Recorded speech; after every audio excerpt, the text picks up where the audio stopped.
Dans l'histoire moderne, les relations entre l'Afrique et Haïti ne se limitent pas à des déclarations symboliques.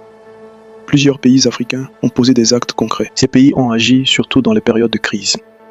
L'un des exemples les plus connus est celui du Sénégal, après le séisme du 12 janvier 2010. Le président Abdoulaye Wade a proposé d'accueillir des Haïtiens sur le sol africain et a même évoqué l'idée de leur attribuer des terres au Sénégal. Cette proposition allait au-delà du simple soutien verbal. Dans la foulée, le Sénégal a accueilli plus de 160 étudiants haïtiens avec une prise en charge totale. Le Bénin a lui aussi apporté une aide réelle.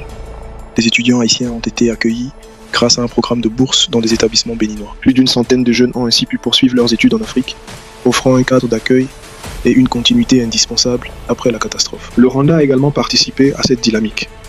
Les étudiants haïtiens ont été reçus dans le cadre d'un programme universitaire mis en place avec les autorités. L'Union africaine a aussi exprimé une position officielle.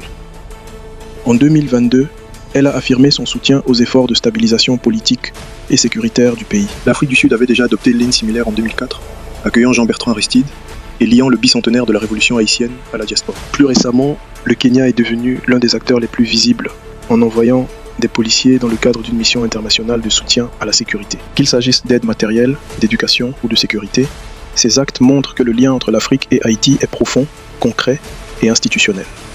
Autre fait marquant, l'Union africaine a adopté, dès le 2 février 2010, une déclaration officielle entièrement consacrée à Haïti après le séisme. Dans ce texte, les chefs d'État africains ne se sont pas contentés d'exprimer leur solidarité.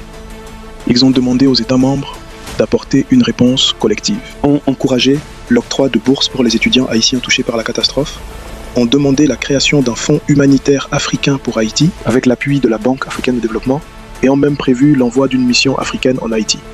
Cela montre qu'à l'échelle institutionnelle, Haïti a été traité comme une question diplomatique concrète. En mai 2012, Haïti a aussi été présente au Global African Diaspora Summit organisé à Johannesburg sous l'égide de l'Union africaine. Le rapport officiel du sommet précise qu'Haïti faisait partie des États non membres de l'Union, invités à représenter la diaspora africaine.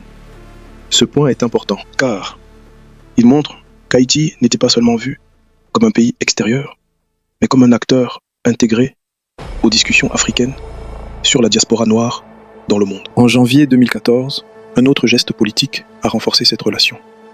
Lors de l'ouverture d'une session de l'Union africaine, le Premier ministre haïtien, Laurent Lamotte, est intervenu officiellement pour transmettre un message de solidarité d'Haïti envers l'Afrique au nom du président Michel Martelly. Ce détail compte, car il montre que la relation n'allait pas seulement dans un sens, avec l'Afrique parlant d'Haïti, mais aussi dans l'autre. En mai 2016, l'Union africaine a encore pris une position claire sur Haïti.